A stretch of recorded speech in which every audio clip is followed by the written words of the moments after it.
Hello everybody. Today we're going to read Mrs. McNosh and the Great Big Squash, written by Sarah Weeks and pictures by Nadine Bernard Westcott. There's Mrs. McNosh holding her little dog. This looks like a vine. That is an awfully big vine. Mrs. McNosh and the Great Big Squash.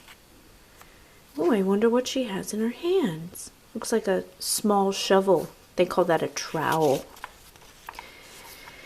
The first day of spring, Mrs. Nellie McNosh went out to her garden and planted a squash. Here's a little hole in the dirt, and that was a seed packet. She's pouring the seeds into the dirt, and she's got a stick with a picture of a squash. That's so she knows where she put the seeds. She pushed the seed in with the tip of her toe, and the minute she did it, it started to grow. I don't know about you, but when I plant seeds, it takes a long time to grow. At first it was round and as big as a head. In fact, it looked just like the paper boy, Fred.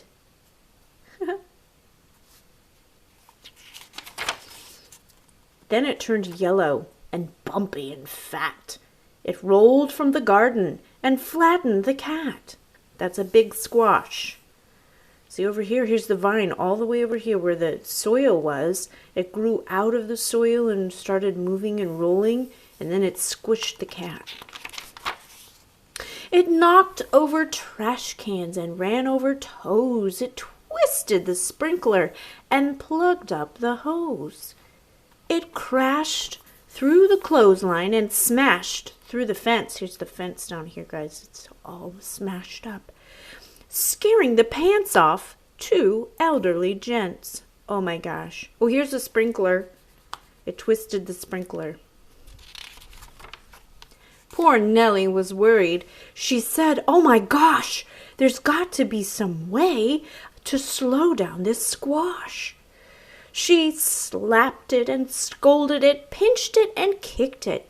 And then she took hold of its stem and she picked it.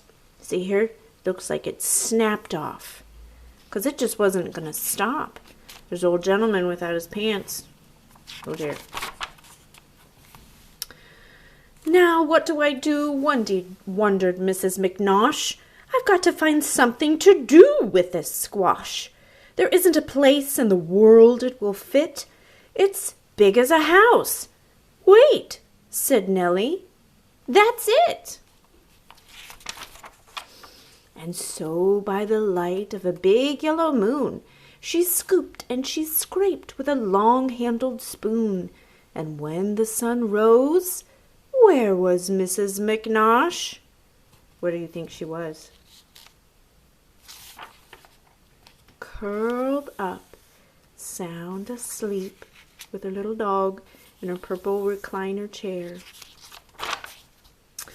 in her big yellow squash. And that's the end.